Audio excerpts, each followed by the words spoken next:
Hello, we are here for one more lesson of this AxisVM training course, and the topic for today it's called finite elements. This is a generic lesson, and it is very important to notice first before we start to explain some concepts that today's lesson, more than probably all the others, gathers a package of information that you may check under our theoretical course, because there are a lot of graphics, tables that show information which is not possible to pass in this video. So even we will try to resume a little the quantity of information that it is mentioned today to avoid creating a very long video. So this big topic, finite elements, we want to talk about the commands that are related to the definition of the finite elements. And there are a lot of different types of elements with different properties. So I think it is very useful for you all to check this theoretical course. The first command functionality, what you may call it, that I want to highlight is something called the material. And we have functions to define the material. So for example, if we are inside elements, we have this icon which enters the table browser, and we can come here through other sources, and we can check what we have inside for materials, or we can add new materials defining all the related properties. Okay, so it is the first thing and very important topic to have this finite element done. Okay, for sure that we have a couple of functions also about the format. We can deal with these information that we have already inside the program. One highlight to mention that inside the software, all the materials are considered to be linear static, or that what we usually mention as they follow Hooke's law, or plastic, and uniform, isotropic, or orthotropic for beams, ribs, membranes, plates, and shell elements. Okay. Some elements can have or can be non-linear elastic, like the trusses, or stiffness, support, gaps, links, spring elements. These non-linear material models are taken into account when we deal with non-linear analysis. Then we have also about a very important element inside this big topic of the finite element. We have also these cross sections, this database for the cross sections, where we can consult what we have, or we can define new cross sections, and both of these things are procedures that we've talked already, and we've shown also already in our videos of the example, so it is not new to you. Then we have the definition of the elements. We have two ways. We have something called a direct drawing of objects, which is this command, and we have a lot of types of different types of elements. So we have columns, we have beams, we have, and this first one, beams, is XY plane. This one is a spatial plane. Walls, we have slab domains, we have a special one called Kubiak slab domain, we have surfaces and holes. Okay. Then when according to things that we choose, we have Also other options here that we call drag points, so depending of what we are defining. For example, a column, then we can have these upwards or downwards, so these kind of options appear. And besides, we have also we can choose different types. When we create these elements, we can choose different types. We can choose the material and orientations. In case of these guys here, thickness or in height. So we have a lot of different possibilities to work with.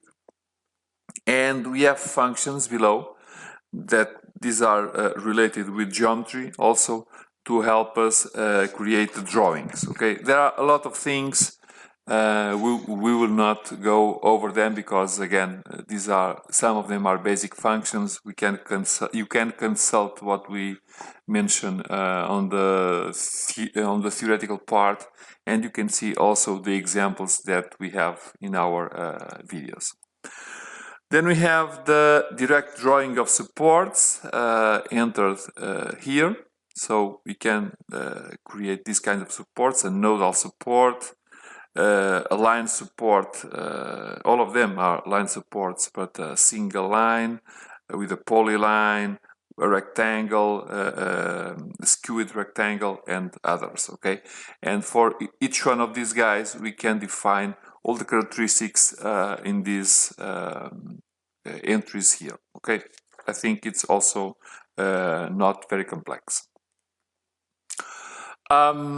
Then we have a very important topic called the domains.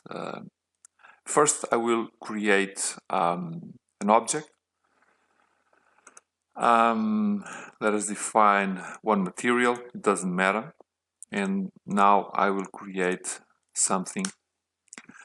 And I will create also a new one. So now I can define domains. In the domain is a planar structure element with a complex geometry shape, and it's described by a closed polygon made of lines and arcs. I've created only lines, but we can have arcs also. A domain has some parameters like the type of element, material thickness, eccentricity, coordinate systems, whatever. Okay, and if we go here, we can define a domain. So I can define this guy here, and when I define it, I can define a normal domain, or I can define other types of domains, and I have a lot of characteristics here. So I can define the type, so I can have a membrane, a shell, a plate. All of them have different characteristics. We can define a material from the database, and we can define this thickness, eccentricity, and other parameters depending of what we have. We can define also stiffness factors. So we have this K-torsion and K-shear and K-bending also.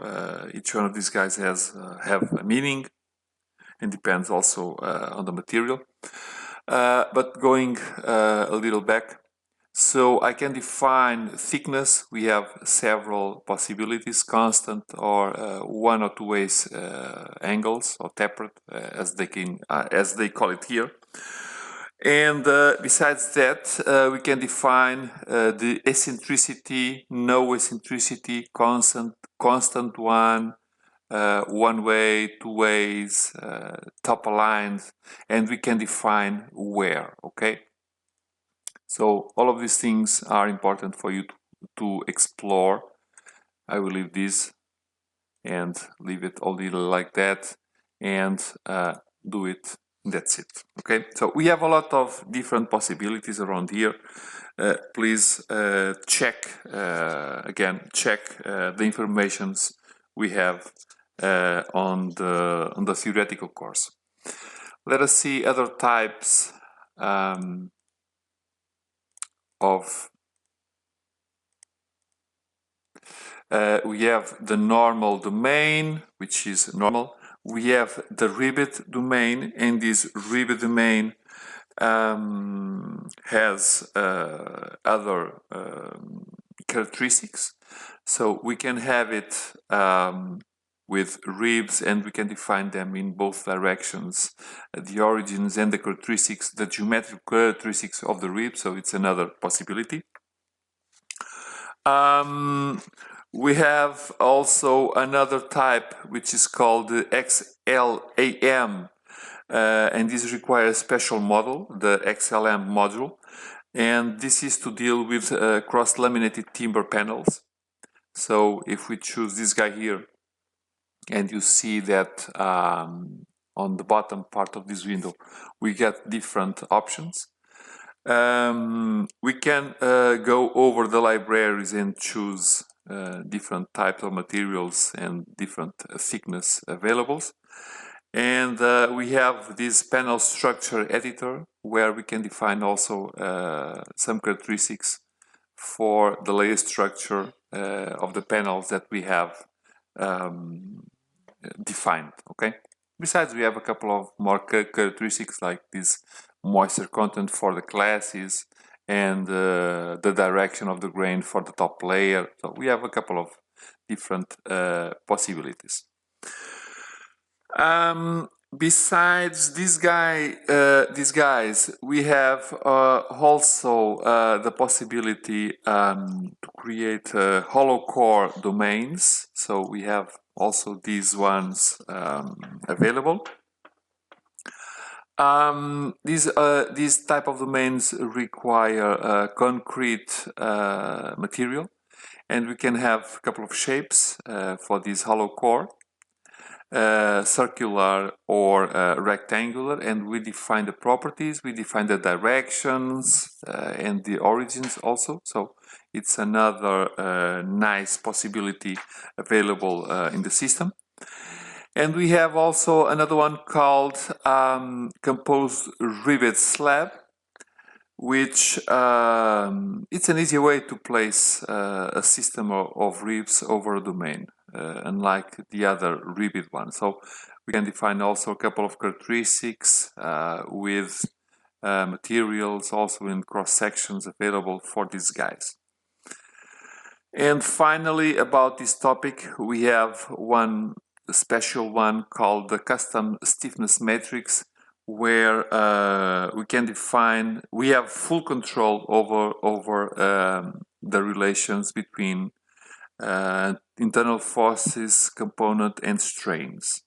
So in here we define the complete, we define all the characteristics, physical characteristics for this domain. So we can handle all these parameters that I will not show here. It's I think it's too complex and too long to have it here. So we can define the domains and so on, and we get all of these things, and we can deal with all of these things around. Okay. And regarding domains, I think it's done, the different types. Okay. Then we have another nice characteristic here called the hole. And the hole allows us to place a hole on a domain. For example, so if I create something like this, if I go to my elements, I can have this one, and I can create a hole by the geometry, and the only thing that is required is to have a perfectly closed polygon. Then we have also a couple of operations with domains. So we can have this change domain contour, where we can choose this already existent contour, and we can define another line. I don't have it here, so I will not do it. And we have also a possibility to create what you can call Boolean operations, in particular two, which one is the union and the cut. Okay, I will show the union, because I can have this one, and if I go OK, I create one single domain, which also a nice feature to have. Let us go back. Then we have other types of elements. We have the line elements, and these line elements are handled as structural members and not as finite elements. So we can have these guys. We can define a line element, and they can have different types: truss beams, ribs. We can define properties, and this is very common for all of these different types. So there are a couple of features that it's important for you to follow. So we can define cross sections. We can define these beam end releases, and we have a couple of characteristics available for each one of the components, so we can deal a little about this, okay? And you can define what we have. And I think this is very interesting also because it has a lot of different possibilities for this type of elements. Then we have also other type of elements. Let me reach there because I'm reviewing also my informations. We have these ones called the nodal supports. And these elements may be used in the model to model the point support conditions of a structure. So in fact, I can choose one of these guys. I can put it on a node or a line, and then I can define the characteristics for this support in terms of the components. I can have a couple of calculations related to this, where I can define also columns above, column below, these kind of characteristics that you know already about materials, cross sections, and heights for the different elements. And we can have also these beam releases, which is the way that the elements are, or the fixation, or the way that the top of the column it is connected or related above or below, if it is fixed or just pinned. So it's another feature. And what we choose here, it will influence the properties of these guys. Not this one, sorry. Let's go to the cross sections. What we choose will influence these informations below. Okay. So this is one. We have another type, not nodal support now, line, but the principle it is the same. Choose a line and you get this kind of informations also the same way. Okay. Then we have also another type, which is called the surface support. So we can choose a surface, and the informations are similar. So we can define a surface support element, and this is two surface elements, and we need to define the stiffness values under the three components that we have. We have also another type of element called the edge hinge, and this can be defined between domain edges or between a rib and a domain edge. I'm not sure if this allows us to create something, but let us try to do this. Okay, I can have it, and then we define the characteristics. We have another one called the diaphragm, and this means that we will simplify our model because this kind of elements, these are special rigid bodies where the relative position of the element nodes remain constant in a global plan.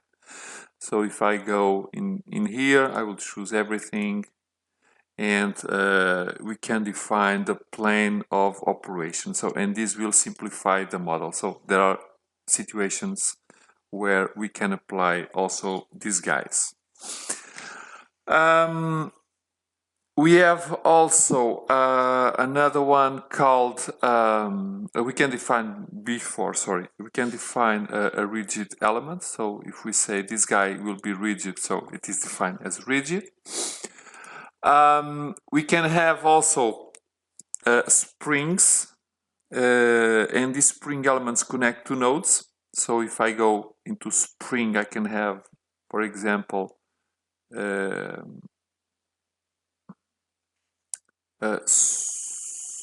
can have this one.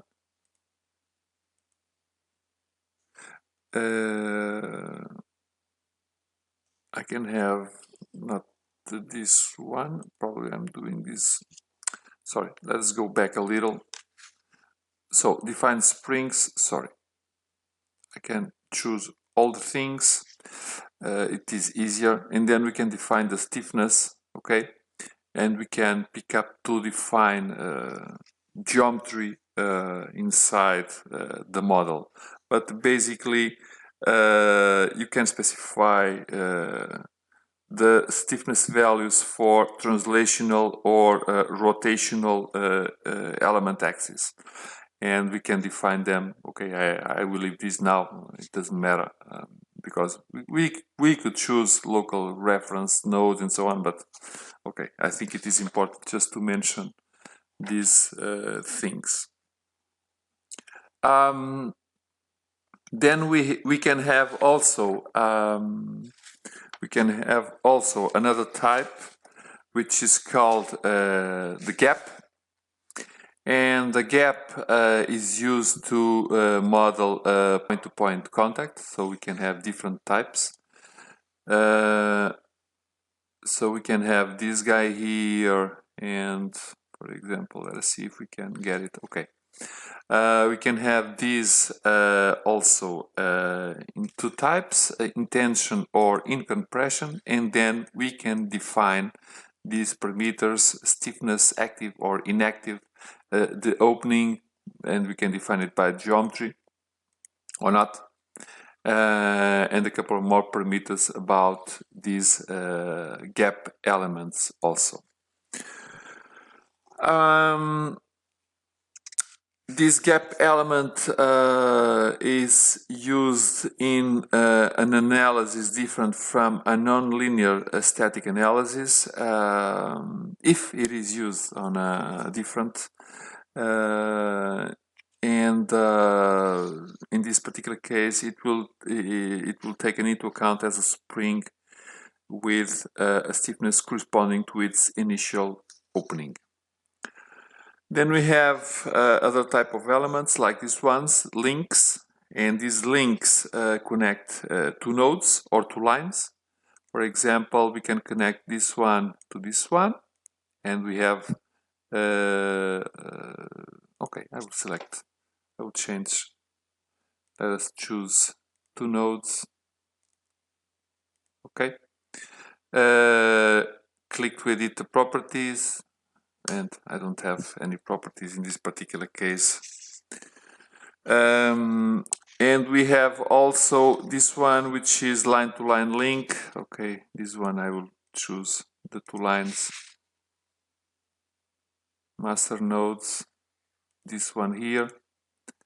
No, I don't want to choose it.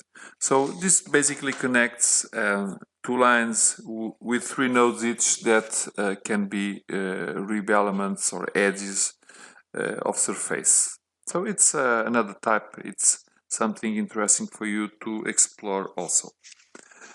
Then we have another important thing, which is the degrees of freedom. So if I go here, if I click, for example, in OneNote, I get this definition for different types of things we can have, and for each type we can have this kind of definition or not. Okay, and we can go over this. There are a lot of information for this particular topic in the theoretical course, because we have some graphics with all the different conditions around. We can define also some references. This one, it is the first one. It will create a reference point used to define the orientation of elements. For example, we can define this guy here. Okay, it's a reference point.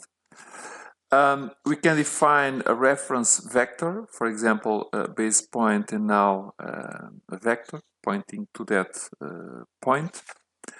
We have also reference axis, so a point and now defined this second point to the definition of the reference axis.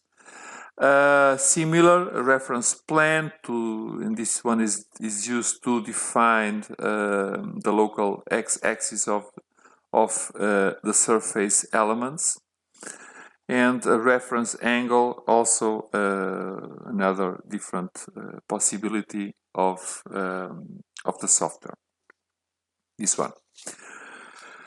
To avoid creating a very long video, which is difficult with so many things to talk about, finally I would like to talk about this last command that is not highlighted now, and it is something called the creation of a model from an architectural model. I will close this. I will make an import of a model that is IFC format. I have a couple of options to define this. I will choose the architectural model objects. I will not choose the static one. And this, okay, I've imported this. And now, what I have done, it was to import this IFC geometry, okay? If I go there, I have this highlighted now, and this icon starts the conversion operation of the architectural model if we previously import an IFC file, which I have done. So I will open it. And I have a couple of options which require a choice from the user. I will use an automatic mode, but I have other things like I can delete some objects, I can clip beams, I can handle beams in this guy, I can handle other things, I can clip plates, cylindrical bodies, whatever. I have a couple of different things, but I will do this in automatic mode. So continue. I will choose all the elements, and I get this dialog box where I can assign properties to the selected architectural object as follows. So I can choose slabs to be a plate or shell and define materials, walls the same, columns the same, beams the same. So I will not define anything, but we can assign these things, and basically our dialog box is similar to the ones we've seen already. So I will do the OK. It will create an import, and what it happens now, it is that I have my model ready to use inside Tflex, where I could use, for example, let's create a mesh over here. I will not choose any particular characteristics, but let's create a mesh. because now we could define all the conditions, okay, too dense, but just to create an example. Importing this IFC type of file, which is very interesting now with different architectural software.